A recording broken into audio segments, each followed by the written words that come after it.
Wait. Before you run off. This is very important. In this video, you will see a washing machine that may look different from yours. However, don't worry about the look.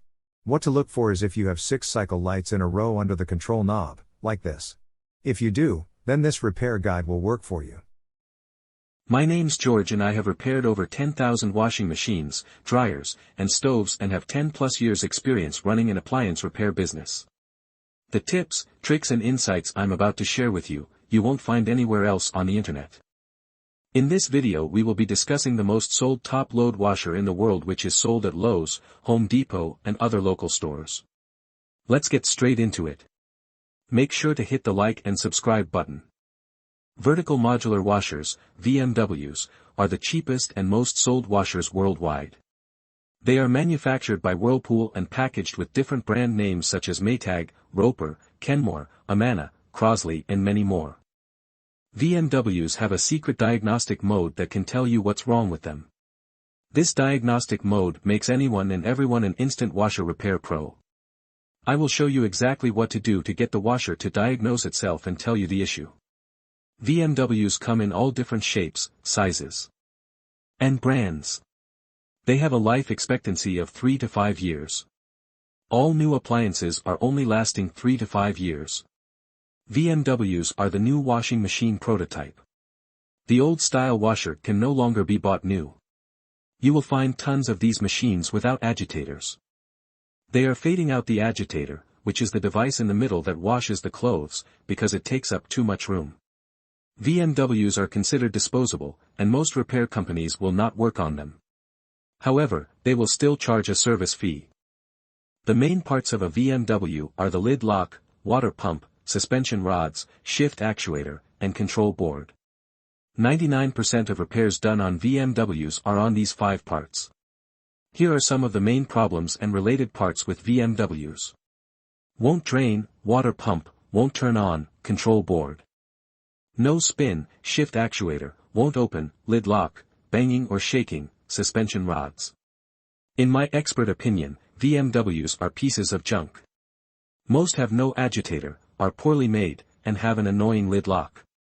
Their life expectancy has gone down to 3 to 5 years from 30 to 40 years. While their price continues to go up.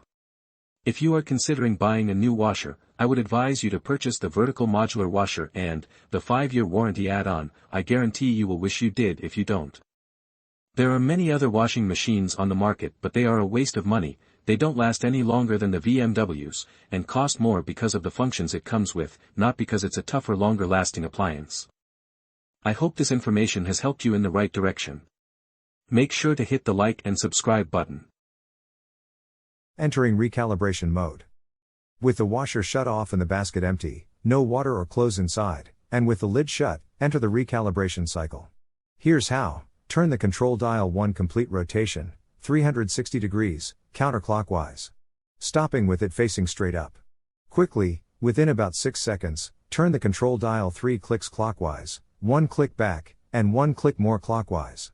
All the green status lights blink when you successfully activate the diagnostic mode. If the status lights don't blink, try again, this time turning the knob faster or slower.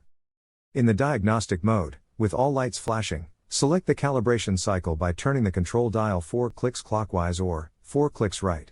When you're on correct setting, the rinse light turns on, then you simply press start. And then it begins the calibration cycle, which runs for 2 to 3 minutes as it checks all the cycles and functions on your machine. When the calibration cycle ends, if all goes well, the lid unlocks and the washer shuts off. Now try your washer to see if that solved your issues. If not, continue to the error code video. If after 20 tries or more, and your arm feels like it's gonna fall off from trying so much, then odds are you have a bad control board. If your washer starts the recalibration but doesn't finish it, you need to pull the error codes and find out why. More. No water or clothes inside, and with the lid shut, enter the recalibration cycle. Here's how. Turn the control dial 1 complete rotation, 360 degrees, counterclockwise. Stopping with it facing straight up. Quickly, within about 6 seconds, turn the control dial 3 clicks clockwise, 1 click back, and 1 click more clockwise. All the green status lights blink when you successfully activate the diagnostic mode. If the status lights don't blink, try again, this time turning the knob faster or slower.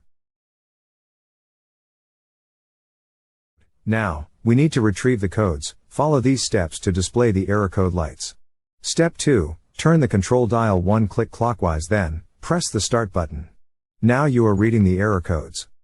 From here, turn the control dial one click clockwise to display the first saved error code. Just the sensing light flashes if no error code was recorded. If this is happening to you but there is still an issue, then you will need to watch our other video. The control displays up to 4 error codes. Step 3, read the error codes. Error codes for the VMW washers have 2 parts. The first is the letter F, followed by a number, and the second is the letter E, followed by a number as well.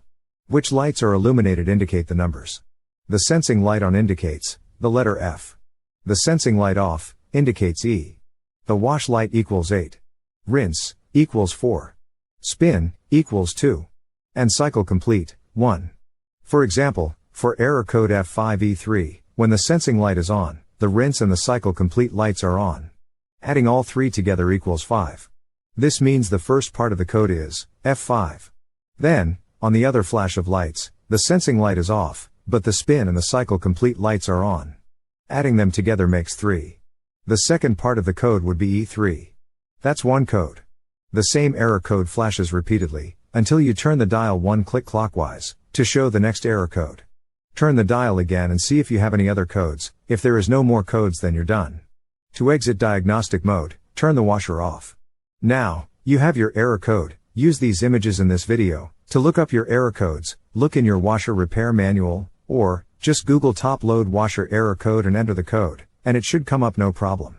Now you know the problem and what's causing your washer to not work. Now it's time to find the parts needed fast and cheap. Watch our next video for the quick tutorial on how to do this.